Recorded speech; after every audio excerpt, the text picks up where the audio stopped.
अच्छा, कई बार हम ताव में आके इमोशनल होकर ना कुछ ऐसे कदम उठा लेते हैं which we tend to regret later on, और मुझे लगता है कुछ कुछ ऐसा ही होगा सीरियल मन्नत में। विक्रांत को दुआ की कस्टडी तो मिल गई है, लेकिन क्योंकि मन्नत और विक्रांत के दिलों के तार अभी भी कहीं ना कहीं जुड़े हैं, मुझे लगता है आगे जाकर ये तीनों साथ साथ आ ही जाएंगे।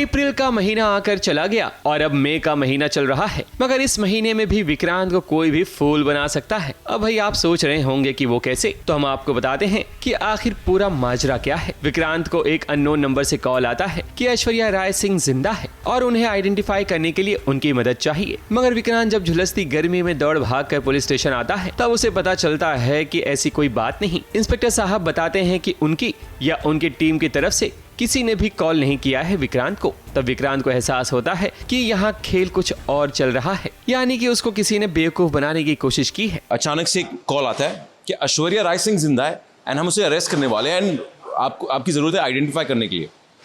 तो विक्रांत इज जस्ट लाइक यार आई कांट टेल मिस मन्नत एंड दुआ because you know court case and उन लोग स्ट्रेस हो जाएंगे एंड ये वो let me go and handle it, मैं जाके जल्दी से हैंडल कर लेता हूँ। एंड वैसे भी पुलिस का कॉल आया है, वो आता है भागता हुआ पुलिस के पास आता है, then he realises, police inspector उनको कहते हैं कि नहीं वो तो उतनी ऊंचाई से गिरी। एंड ही इज लाइक यार मुझे बोल रहे मैं खुद कंफ्यूज हूँ कि कैसा ये वो। तो बाद में पता लगता है कि जिस नंबर से मुझे कॉल आया था वो भी फर्जी था एंड मुझे गुमराह करने की कोशिश कर रहे। विक्रांत को पूरा माजरा तो समझ आ गया। विक्रांत को कॉल यूं ही नहीं आया था, बल्कि कॉल जानबूझकर करवाया गया था ताकि विक्रांत को बेवकूफ बनाकर उसे डाइवर्ट किया जाए और वो कोर्ट ना पहुंच सके। अभी तो हाल फिलहाल दुआ की कस्टडी को लेकर कहानी चल रही है और हमें तो लगता है कि दुआ की कस्टडी विक्रांत को मिल ही जाएगी। इसलिए कोई तो ऐसा है जो नहीं चाहता कि दुआ की कस्टडी विक्रांत को मिले, इसलिए उसे कोर्ट से दूर रखा जा रहा है। आज आपको कोई इम्पोर्टेंट काम हो सकता है कि शायद कोई भी चाहता है कि आप वहाँ हो, वहाँ इस वक्त आप होना चाहिए। Thank you so much, thank you. Vikrant का हर कोई भरोसा तोड़ता है। वो बहुत कोशिश करता है रिश्तों को संजोने की, मगर हालात कुछ ऐसे हो जाते हैं कि वक्त विक्रांत के खिलाफ हो जाता है।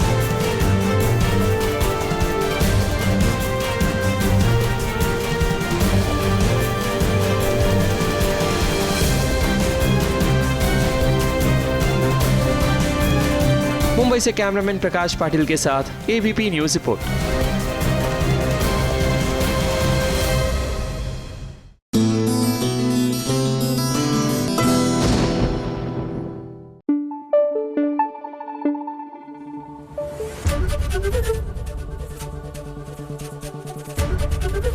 एबीपी न्यूज आपको रखे आगे।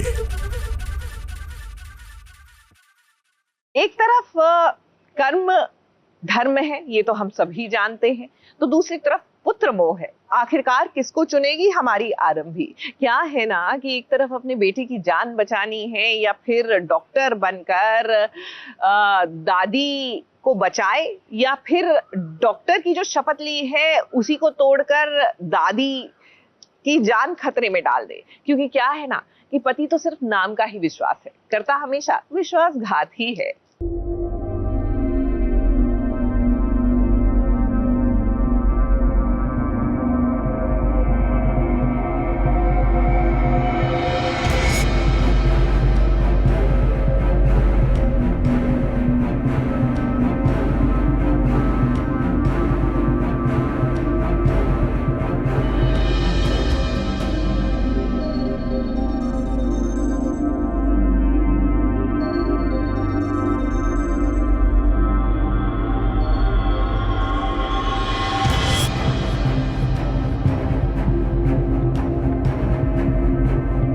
डॉक्टर विश्वास ने एक बार फिर से डॉक्टर आरंभी के साथ विश्वासघात कर दिया। हालांकि ऐसा पहली बार नहीं हुआ है, लेकिन इस बार जो डॉक्टर विश्वास ने किया है ना, उसके बारे में कभी सोचा भी नहीं जा सकता है। अब अवंतिका और विश्वास दोनों एक ही टीम में हैं। आरंभी को किसी भी तरीके से ये नाकामयाब साबित करवाना चाहते हैं, जिसके लिए इस बार इन दोनों ने आरंभी के बेटे विहान को मोहरा बनाया है। अब आरंभी को कहा गया है कि तुम्हें एक कुनिका आंटी को बचाना नहीं है।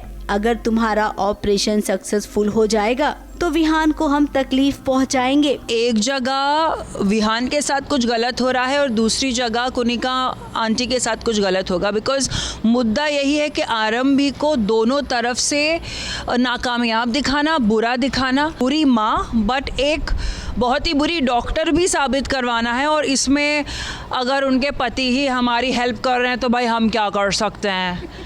आपका सिक्का ही खोटा है तो डॉक्टर अवंतिका को तो कुछ क्यों बोलने की, गालियाँ देने की ज़रूरत ही नहीं है please.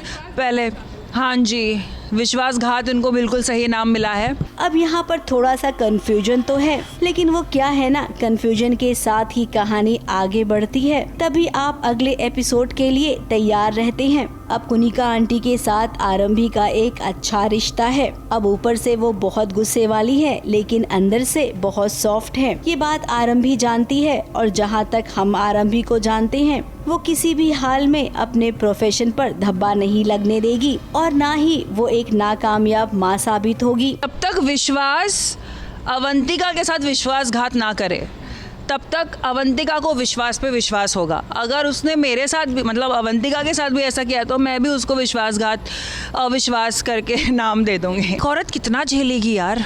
And it's just not about doctor Arambhi, it's about doctor Avantika as well. उसकी भी जिंदगी है, उसके साथ भी ऐसा हुआ है। आउट ऑफ वेडलॉक उसकी एक बच्ची है डॉक्टर विश्वास के साथ, तो उसे भी तो चाहिए ना कि उसकी एक फैमिली हो, उसका एक परिवार हो। तो ऐसे में अब चुनौती बहुत बड़ी है डॉक्टर आरंभी के सामने। मुंबई से स्नेहिल यादव के साथ एबीपी न्यूज रिपोर्ट।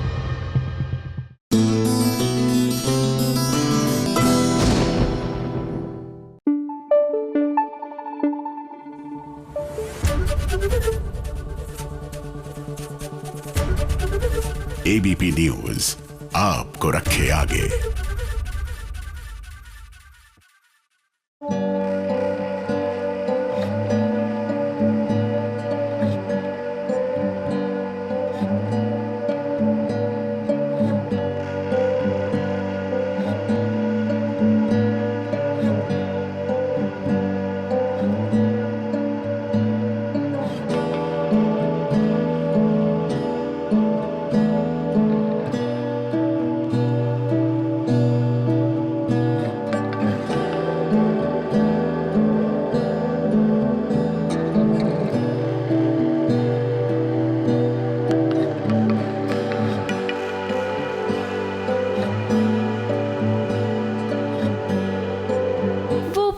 गया है जिसका इंतजार था अनु और आर्यवर्धन के फैंस को। तो क्या आप सभी अनु और आर्यवर्धन की शादी में बाराती बनने के लिए तैयार हैं? अब देखिए, जब भी शादी की शुरुआत होती है तो सबसे पहले निमंत्रण पत्र दिया जाता है। अनु और आर्यवर्धन की शादी का कार्ड भी आ गया है। अनु और आर्यवर्धन को इस तरह फेरे लेते हुए देख आपके मन में ये सवाल भी आया होगा कि क्या इनकी शादी हो गई है? तो हम आपको बता दें कि हमें लगता है ना कि ये आर्यवर्धन का एक सपना है, क्योंकि अनु और आर्यवर्धन की शादी तो बहुत ही ग्रैंड तरीके से होने वाली है। इस बारे में खुद हमें अनु ने बताया। 25 मई वो तारीख है जब हम सबके सपने पूरे होंगे, क्योंकि हम लोगों ने काफ़ी इंतज़ार कर लिया है इस चीज़ का, अनु आर्या के एक होने का। तो आई थिंक अब जब एक होंगे तो वो एक मोमेंट होगा। बहुत ज़्यादा बज़ है कि बहुत ग्रैंड हम शूट करने वाले हैं। अभी से मेरे लहंगे फाइनलाइज हो रहे हैं, चीज़ें फाइनलाइज हो रही हैं, और एज एन एक्टर आप बहुत एक्साइटेड हो जाते हो जब ऐसा कोई ट्रैक आता है। और ऑलमोस्ट 1 साल हमने इस ट्रैक का वेट किया है। तो जैसे कि आपने कहा आर्या सर है तो चीज़ें ग्रैंड होती हैं। वो हमेशा ग्रैंड जेस्चर्स ही करते हैं अनु के लिए, और अनु तो ये सब चीज़ें इमेजिन भी नहीं करती है जो आर्या सर उसके लिए कर देते हैं। तो आई थिंक यही है ब्यूटी ऑफ अनु आर्या, कि अनु ऐसा कुछ मटेरियलिस्टिक एक्सपेक्ट नहीं करती आर्या सर से, बट ही गोज़ बियॉन्ड। अनु और आर्यवर्धन की शादी के लिए जितना आप एक्साइटेड हैं, उतने ही ज्यादा अनु के मम्मी पापा भी एक्साइटेड हैं। उन्होंने तो सारी तैयारियां शुरू भी कर दी हैं। अब काफी दिनों से शो में शादी का ट्रैक चल तो रहा था, लेकिन बात आगे ही नहीं बढ़ रही थी। अब फाइनली मेकर्स ने फैंस की इच्छा पूरी कर दी है। 25 तारीख को अनु और आर्यवर्धन शादी के बंधन में बंध जाएंगे। बहुत बड़ा बॉक्स था, है ना? और बॉक्स के अंदर क्या था बताइए? बॉक्स के अंदर गणपति जी की मूर्ति थी, हाँ, 2 दिए थे और मेवे थे, हाँ। काजू किशमिश सारे ड्राई फ्रूट ना। हम दोनों तो हम यही चाहते हैं कि सब कुछ स्मूथली निकल जाए, हाँ, और निकल भी जाए। हाँ, अब कुछ अड़चन नहीं आएगा जहाँ तक हमें पता है। तैयारियां तो ज्यादातर वो लड़के वाले ही कर रहे होंगे ना। लड़के वाले ही कर रहे हैं, हम भी कर रहे हैं, हम हमारी तरफ से तैयारी करें। कुछ सीक्रेट है वो अभी नहीं बता सकते आपको हम क्या कर रहे हैं। दर्शकों से हम यही कहेंगे कि आप सभी दिल थाम के बैठ जाइए, क्योंकि शो का आने वाला ट्रैक बहुत ही इंटरेस्टिंग होने वाला है। अब धूमधाम से शादी होगी तो खूब तामझाम भी होगा, नाच गाना भी होगा और ड्रामा भी।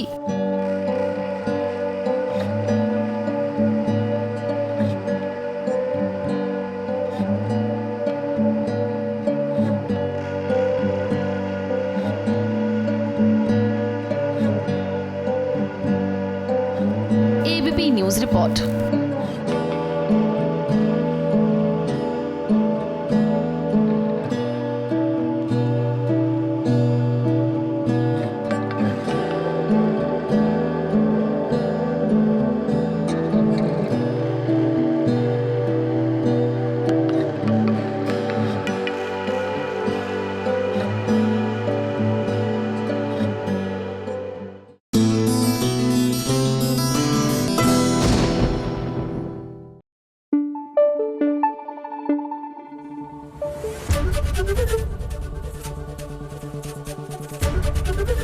एबीपी न्यूज आपको रखे आगे।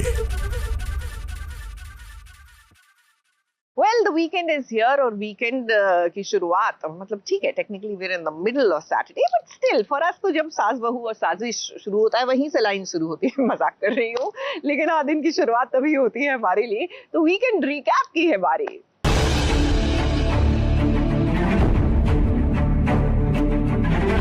इस हफ्ते अगर आपने सीरियल्स मिस कर दिए हैं तो चिंता मत कीजिए, क्योंकि वीकेंड रिकैप लेकर हम हाजिर हैं। इस सबसे पहले बात करेंगे सीरियल तुम देना साथ मेरा की, जहां पर रक्षित और अपराजिता दोनों ही अपने परिवार वालों के लिए हमेशा से ही तत्पर रहते हैं। लेकिन इस बार अपराजिता के पति की एंट्री हुई तो इसी के साथ उसके परिवार ने कहा कि अब अपराजिता तुम्हें अपने ससुराल जाना होगा। तो वहीं रक्षित अपने कारोबार में आगे बढ़ रहा है। बेटा, कौन सा ऐसा रिश्ता होता है, ऐसी शादी होती है जहाँ छोटे मोटे झगड़े नहीं होते। लेकिन इन झगड़ों का मतलब ये तो नहीं कि हम उस प्रॉब्लम से भाग जाएं।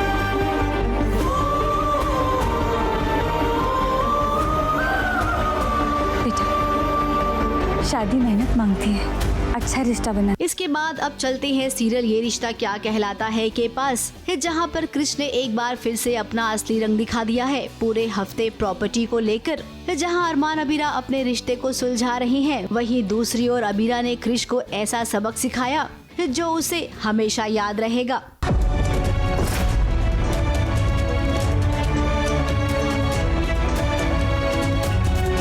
अबीरा छोड़ो से, वरना जंगल का उसूल है फूफासा, सियार शेरनी को नहीं धमकाता, सिर्फ सच को आवाज उठाने का हक होता है। किसी भी कागज के पन्ने पे 100 बार झूठ लिख दीजिए, लेकिन सच यही है कि पोदार फर्म आज भी अरमान की फर्म है। अब बात करेंगे अनुपमा की। अब अनुपमा में हमेशा से ही अनुपमा के बच्चे विश्वासघात करते हैं उसके साथ। इस बार तो राही ने सारी हद पार कर दी। अपनी मां के आचरण पर उसने गलत इल्जाम लगा दिया। इन सब के बावजूद अनुपमा आगे बढ़ेगी। ना देखे इनकी, ना सुने इनके, हिसाब से ना चले, तब तक इन्हें चैन नहीं पड़ता। घर में अगर कोई ध्यान नहीं देता है तो ये बाहर जाकर सबका ध्यान खींचती है, और अगर ध्यान देने वाला कोई मर्द हो तो बस इनकी तो लाइफ बन जाती है।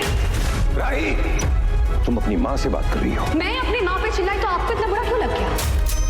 वाह मम्मी, लगता है आपने बॉस को इनसे रिप्लेस कर ही दिया।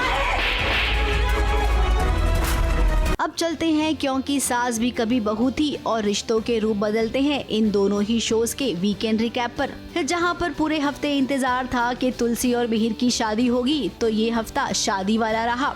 वहीं अंगद जो कभी कोई फैसला नहीं ले पाता है, उसने वृंदा के साथ बहुत बुरा किया। अब वृंदा सवाल पूछ रही है कि तुमने ऐसा क्यों किया। अब जो अंगद ने किया है वैसा तो कोई पति नहीं करेगा। फिर काम की खातिर चुप रहकर उसने भारती से शादी कर ली है। वहीं अंगद और भारती की शादी हो गई है। वृंदा सवाल पूछ रही है अंगद से कि तुमने ऐसा क्यों किया। अब अंगद को समझ ही नहीं आ रहा है कि उसने कर क्या दिया है। वैसे हम अपने दर्शकों को बता दें कि अंगद की शादी एक फनी इंसिडेंस है। जब आप उसे देखेंगे तो जरूर हंसेंगे। अब चलते हैं गंगा माई के पास, जहां पर सिद्धू और स्नेहा ने डिसाइड कर लिया है कि अब वो अपनी जिंदगी में आगे बढ़ेंगे।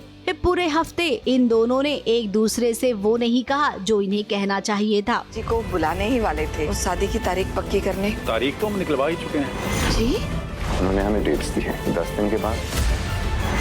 10 दिन के बाद का मुहूर्त निकला है। सिद्धू ठीक है ना बेटवा? जैसा आपको ठीक लगे।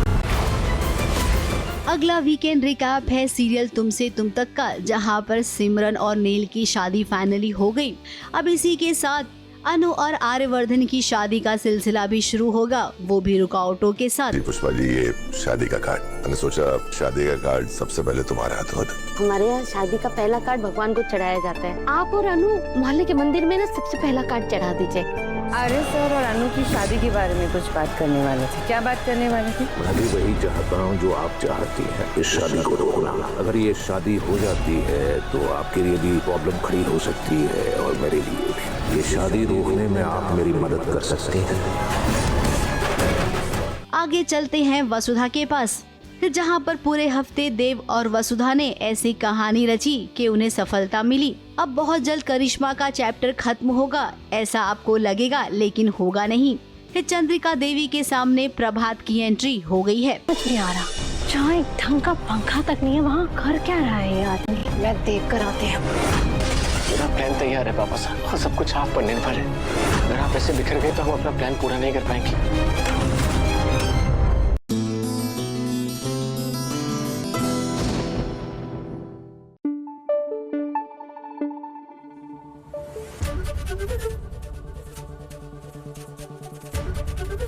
एबीपी न्यूज आपको रखे आगे। सीरियल महादेव एंड सन्स, यहाँ पर खूब नाच गाना हो रहा है। हल्दी की रस्म निभाई जा रही है और नाच गाना इसलिए हो रहा है क्योंकि महादेव जो है इस बात से अनजान है कि अपने तीसरे बेटे का रिश्ता जिस घर में जोड़ रहे हैं वो दरअसल फ्रॉड परिवार है।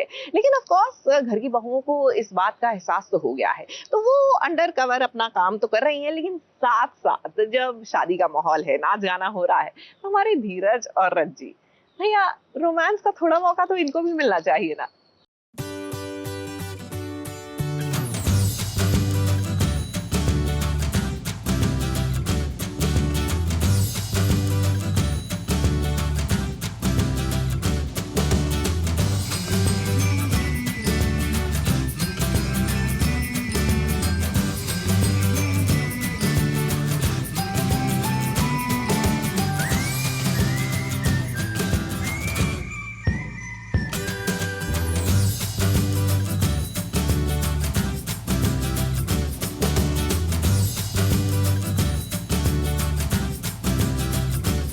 देखते ही देखते महादेव के परिवार में इस शादी का दिन करीब आते जा रहा है। अब देखिए हल्दी वाला दिन भी आ गया है, जहां पर आशीष कितना एक्साइटेड है कि फाइनली उसकी शादी होने जा रही है। वही परिवार और महादेव की खुशी आप तो देख ही रहे होंगे। शादी ब्याह वाले घर में नाच गाना होता है।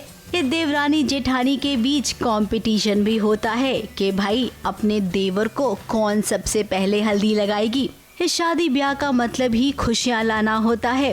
अब ये शादी होगी भी या नहीं ये तो बात की बात है, लेकिन इस शादी की तैयारियों में महादेव ने कोई कसर नहीं छोड़ी है।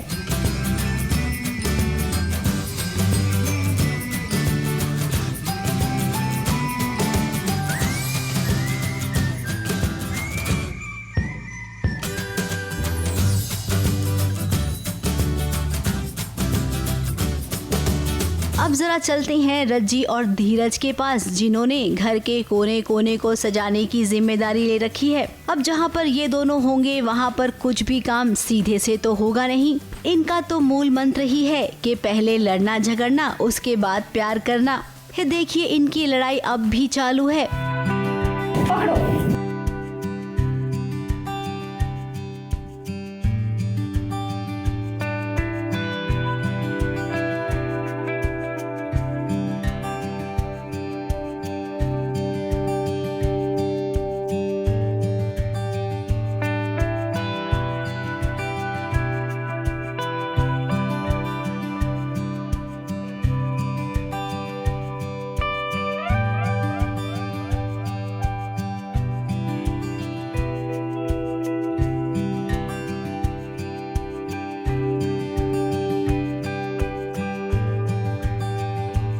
रज्जी और धीरज भी तैयारियां कर रहे हैं और इसी के बीच रज्जी और धीरज की नोकझोंक तो चलती ही रहती है और उसके बीच प्यारे प्यारे कुछ मोमेंट्स भी आ जाते हैं जो राजधीर फैंस को काफ़ी पसंद है, तो वही चल रहा है। सेटलमेंट ये हुई है कि धीरज ने प्रॉमिस करवाया मुझसे कि आशु दादा की शादी तक हम नहीं लड़ेंगे, तो रज्जी भी मानती है और समझती है कि फैमिली में शांति इंपॉर्टेंट है, इसलिए वो दोनों लड़ाई तो छोड़ रहे हैं, बट कहीं ना कहीं वो लड़ाई ना कर चाहते हुए भी उनकी लड़ाई हो ही जाती है क्योंकि उन दोनों का आपस में बैंटर ही ऐसा है। तो इट्स आई थिंक बहुत इंटरेस्टिंग कैरेक्टर है टू प्ले ऑनेस्टली। रज्जी का भी और रज्जी धीरज का आपस का इक्वेशन भी बहुत इंटरेस्टिंग है और हमें तो लगता है कि अब इन दोनों को ही मजा आता है। जब तक एक दूसरे से ये लड़ते नहीं है इनका खाना हजम नहीं होता है। अब हो सकता है कि इनके बीच प्यार हो, अभी इन्हें इस बात का एहसास नहीं है, लेकिन लड़ते लड़ते एक दिन एहसास हो ही जाएगा। मुंबई से कैमरामैन प्रकाश पाटिल के साथ एबीपी न्यूज रिपोर्ट।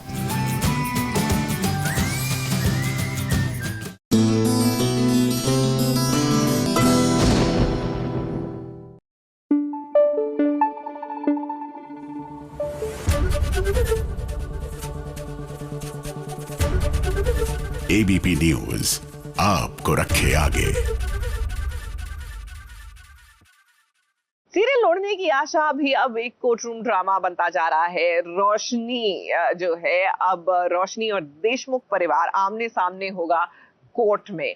सवाल ये है कि हमारी साइली बहू जो है अपने परिवार को कोर्टरूम ड्रामा से कैसे बचाएगी।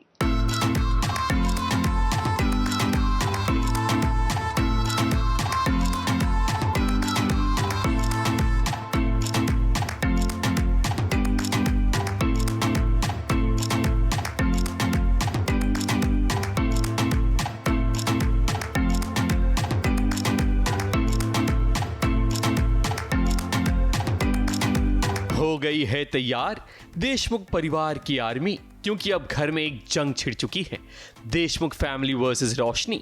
सचिन, साइली, तेजस, आकाश और उनके माता पिता परेश और रेणुका को तो अब सब कुछ पता है कि रोशनी ने क्या गुल खिलाया है, मगर सचिन की दादी को इसके बारे में नहीं पता था। मगर जब उन्हें पता चलता है तो वो सब कुछ छोड़ छाड़ कर उनके पास आ गई ताकि इस दुख की घड़ी में उनका साथ दे सकें। इसलिए तो आज दादी ने ये तय किया है कि अब कोई भी किसी से कोई बात नहीं छुपाएगा और जो भी मुसीबत आएगी सब मिलकर उसका मुकाबला करेंगे। अग्नि को साक्षी मानकर सबको शपथ दिलवाती है कि इस इतने बड़े आंधी में हम एक दूसरे के साथ खड़े रहेंगे और बुराइयों का डटकर सामना करेंगे, झूठ के सामने सच्चाई से खड़े रहेंगे। अभी आगे तो रोशनी तो पीछे हटने वाली तो है नहीं, क्योंकि रोशनी का एकदम अलग ही रूप देशमुख परिवार के सामने आ रहा है। अभी देखते हैं कैसे सामना करते हैं पूरा हमारा परिवार। लेकिन कहीं पे तेजस ने तो प्यार किया है दिल से, तो कहीं पे कमज़ोर जहाँ जहाँ पड़ जाता है वहाँ पे आजी उसको संभाल लेती है। फर्स्ट टाइम आजी का और तेजस का इतना अच्छा रिश्ता लोगों के सामने आ रहा है। अभी अभी कसम खाई और देखो प्रण लेने के बाद घर में एक नया पार्सल आ गया। ये पार्सल किसी और का नहीं बल्कि तेजस का होता है। सचिन को लगता है कि यहाँ उनकी जिंदगी की वाट लगी पड़ी है और तेजस पार्सल पे पार्सल मंगवा रहा है। हालांकि ये पार्सल रोशनी तेजस के लिए भेजती है और उसे तोहफे के साथ साथ एक लेटर भी भेजती है। उस लेटर में रोशनी अपने जज्बात बयान करती है। वो तेजस से माफ़ी मांगती है मगर ये रोशनी की चाल है जनाब।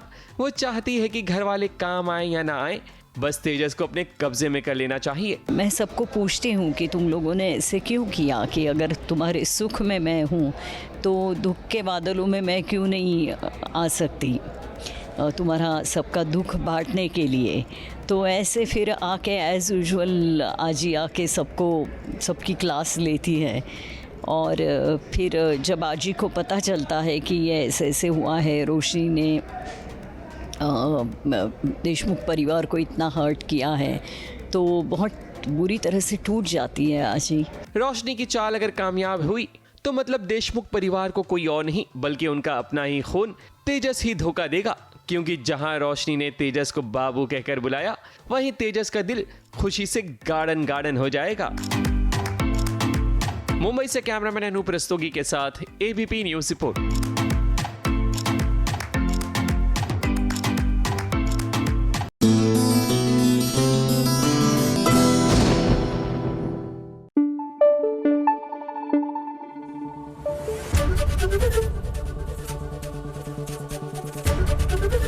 एबीपी न्यूज आपको रखे आगे। जगधात्री हमारी जो है वो अच्छी एक्टर है। नहीं, मैं आर्टिस्ट की बात नहीं कर रही, मैं तो जगधात्री में जगधात्री के किरदार की बात कर रही हूँ, क्योंकि वो स्पाई हैं। ये आज तक उन्होंने घर वालों के सामने जग जाहिर होने ही नहीं दिया। अच्छा, ये तो अच्छी एक्टिंग कर ही रही है, इनकी आजी जो है वो भी अच्छी एक्टिंग करती है सीरियल में वंस अगेन, क्योंकि घर वालों से ये बात छुपाने में जो एड़ी चोटी का जोर वो लगा रखे हैं, और क्या कमाल की एक्टिंग कर रही है भाई, वाह, मजा आ गया सीन देखकर।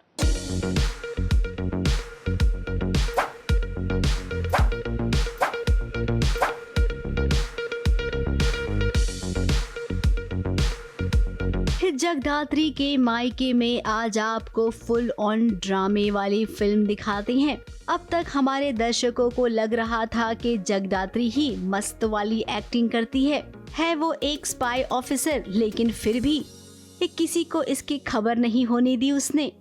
सीधी साधी बेचारी बेटी का भी किरदार निभा रही है, और हाँ, सर्वगुण संपन्न बहू का भी।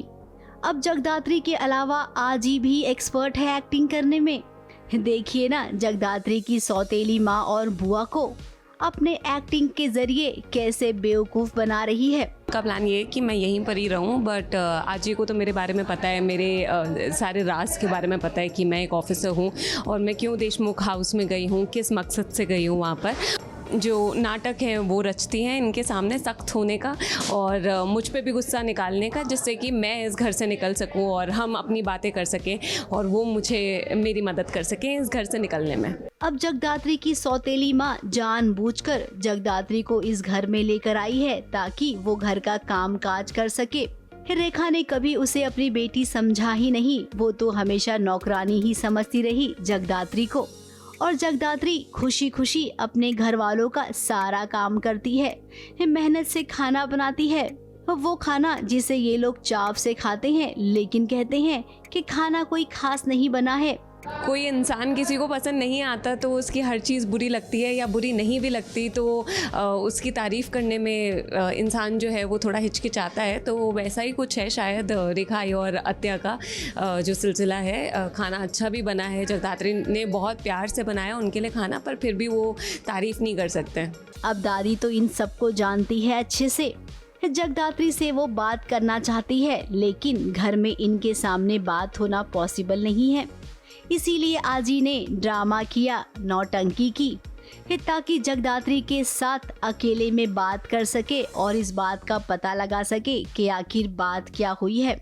अब घर में किसी को नहीं पता है कि जगधात्री एक स्पाई है, ये केवल आजी जानती है जगधात्री की सच्चाई। बड़ी हाँ, जैसा कि मैंने बोला कि आजी जो है वो सख्त होने का नाटक कर रही हैं। वो रेखाई और उनको तो मार ही रही हैं कि तुम कुछ काम नहीं करते या तुम इस लड़की को लेके आए हो। मैंने बोला था ना तुम्हें कि इसको कभी भी इस घर में लेके मत आना, पर फिर भी तुम लाए हो मेरी मंजूरी के बिना। और वो नाटक कर रही हैं कि उन्हें मैं नहीं चाहिए हूँ इस घर में, जिससे कि मैं वापस देशमुख हाउस जा सकूँ और अपना काम कर सकूँ वहाँ। अब जगधात्री को ये सब देखकर खूब मजा आ रहा है। मायके आने के बाद एक बात तो आप सबको माननी पड़ेगी कि जगधात्री के चेहरे पर मुस्कान आई है। वो भी आज ही की वजह से। मुंबई से कैमरामैन सुजीत मिश्रा के साथ एबीपी न्यूज रिपोर्ट।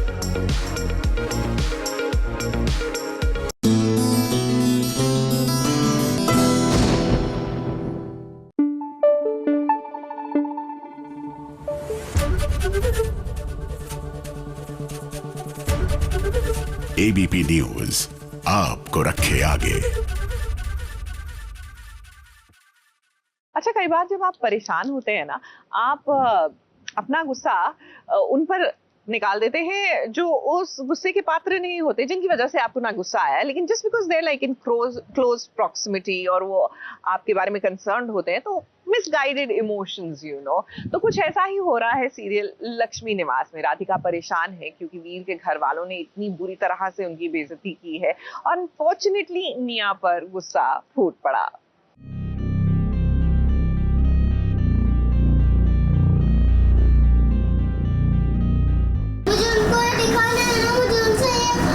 निया, मैंने एक बार कहा ना, आप उनसे बात नहीं कर सकते, समझ में नहीं आ रहा है आपको?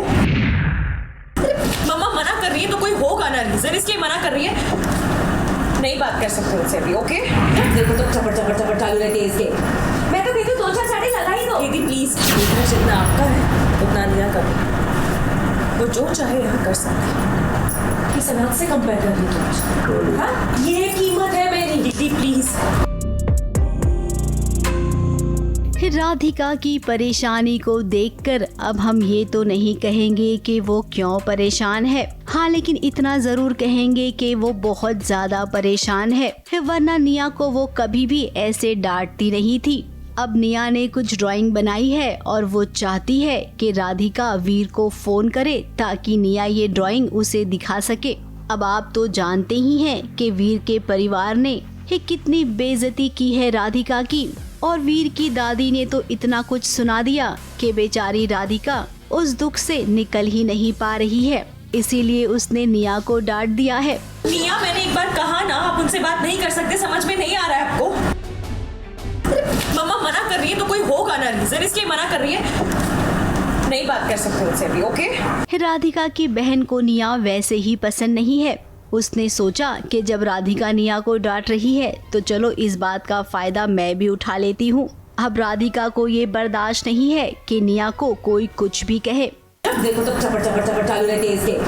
मैं तो कहती हूँ 2-4 साड़ी लगा ही दो। दीदी प्लीज, आप निया के बारे में इस तरह बात नहीं कर सकती। ये घर जितना आपका है उतना निया का भी।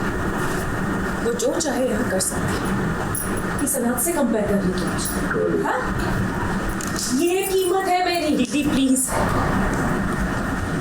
मैं बहुत थक गई हूँ, आपसे बहस नहीं कर सकती। नहीं समझा पाऊंगी आपको, सच कहूँ तो मुझे समझाना है भी। ये बात राधिका की भाभी अच्छे से जानती है। किसी बात को पकड़ लेते हैं तो हाथ धोकर उसके पीछे पड़ जाते हैं, जैसे इस छोटी बच्ची के पीछे पड़ गई। कम से कम बेचारी बच्ची को तो बख्श दो। वहीं दूसरी ओर वीर का परिवार ना मंगलसूत्र खरीद रहा है वीर की होने वाली पत्नी माही के लिए। अब गुरुजी ने तो कहा है कि माही और वीर की शादी होनी नहीं चाहिए, लेकिन परिवार वाले अपने मन की कर रहे हैं। अब देखना ये होगा कि वीर कैसे अपने परिवार वालों को मनाता है। ABP news report.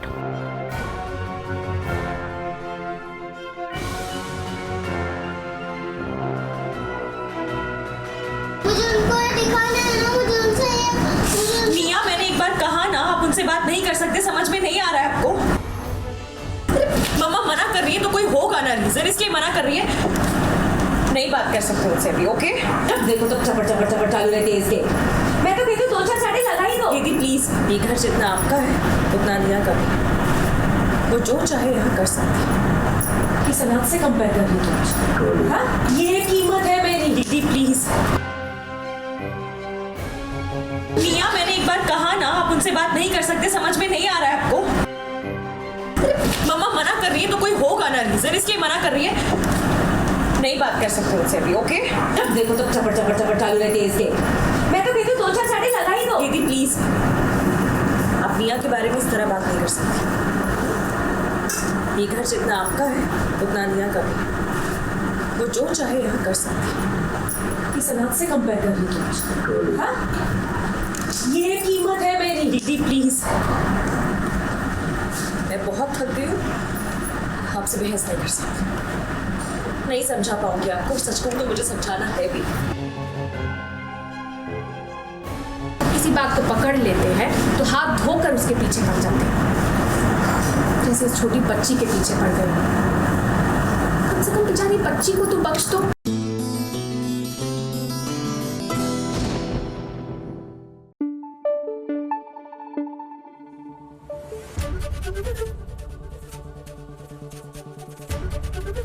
ABP news आपको रखे आगे। चलिए अब बात करते हैं शगुन शर्मा की। मेरा मतलब है क्योंकि में तुलसी की बेटी की। अब तुलसी की बेटी है, ये तो खतरों से बस यूं ही खेलती रहती हैं और अब तो ऑफिशियली जाकर खतरों की खिलाड़ी बन रही हैं। और किस तरह कर रही है उसकी तैयारी, आइए आपको दिखाते हैं।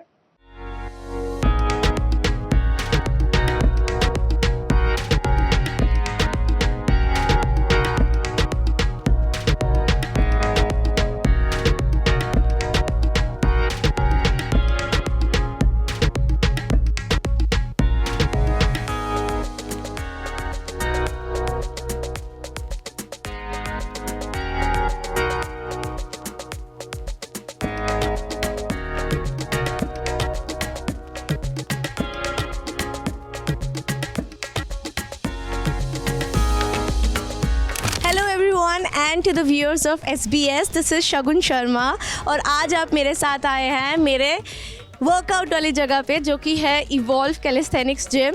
मैं यहाँ रोज़ आके वर्कआउट करती हूँ because I am preparing for खतरों। So let me just show you what the place looks like. ये हम लोगों का बार्स वाला एरिया है, आउटडोर एरिया है, जहाँ पे हम लोग कैलिस्थेनिक्स की प्रैक्टिस करते हैं। ये यहाँ पे ट्रेनिंग से ज़्यादा इनके लिए ये गेम है। ये इतनी इजीली कर रहे होते हैं, इन्हें देख के ऐसा लगता है कि इट्स सो सिंपल, और फिर मैं वो करने जाती हूँ, मुझे लगता है नो इट्स नॉट। शगुन जी ने इस एरिया में बेसिकली कैलिस्थेनिक्स में उनका जो पुल मूवमेंट है, बेसिकली हैंगिंग वाले मूवमेंट, वो उनके बहुत अच्छे हो गए जब से उन्होंने ज्वाइन किया है। और अभी मैं उनका डायरेक्टली मैं बता रहा हूँ डबल जितना इम्प्रूवमेंट है, उनका 2x इम्प्रूवमेंट हुआ है। अभी मैं आपको अंदर का एरिया दिखाता हूँ। ये हमारा आउटडोर एरिया है। अभी लेट्स गो इनसाइड।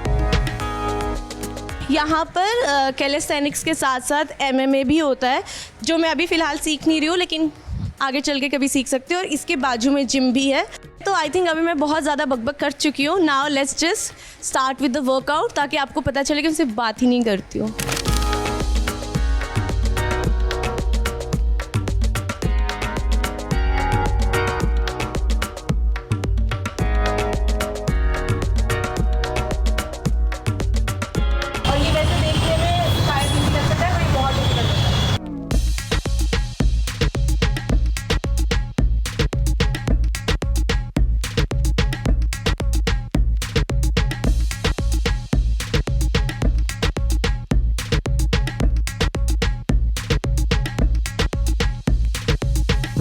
ओके, तो अभी हमने 2 राउंड किए हैं, 2 लैप किए हैं वो मंकी बार के, और अभी मैं थक चुकी हूँ।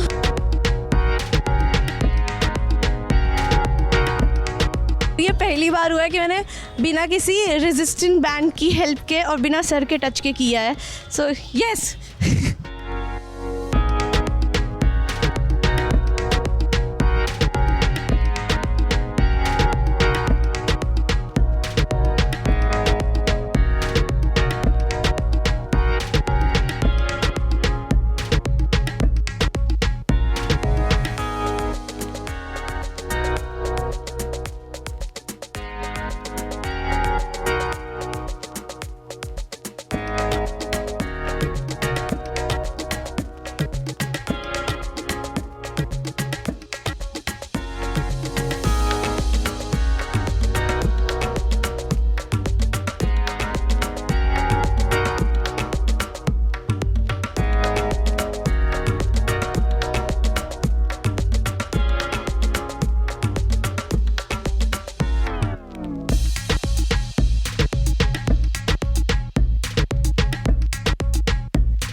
जो आपने देखा है that is I feel 10% of what we do. This was a demo क्योंकि ऑब्वियस मैं पूरी क्लास तो नहीं दिखा सकती हूँ, but you get the gist कि हम क्या ट्रेन कर रहे हैं। तो कहीं ना कहीं आई एम फीलिंग 4-5 दिन से कि स्ट्रेंथ बढ़ा है और मैं कहीं ना कहीं रेडी तो फील कर रही हूँ।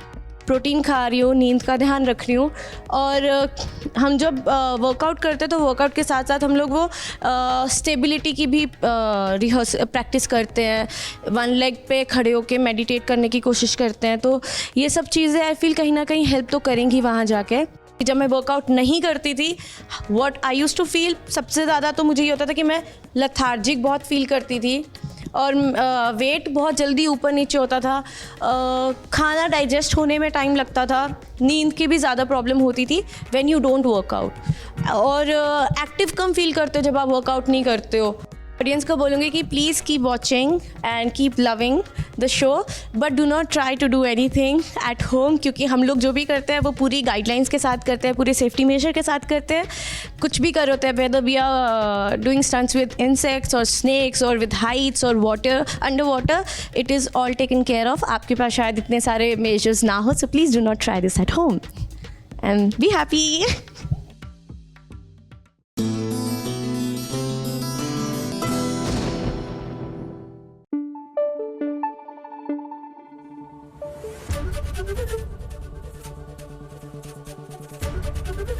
एबीपी न्यूज आपको रखे आगे।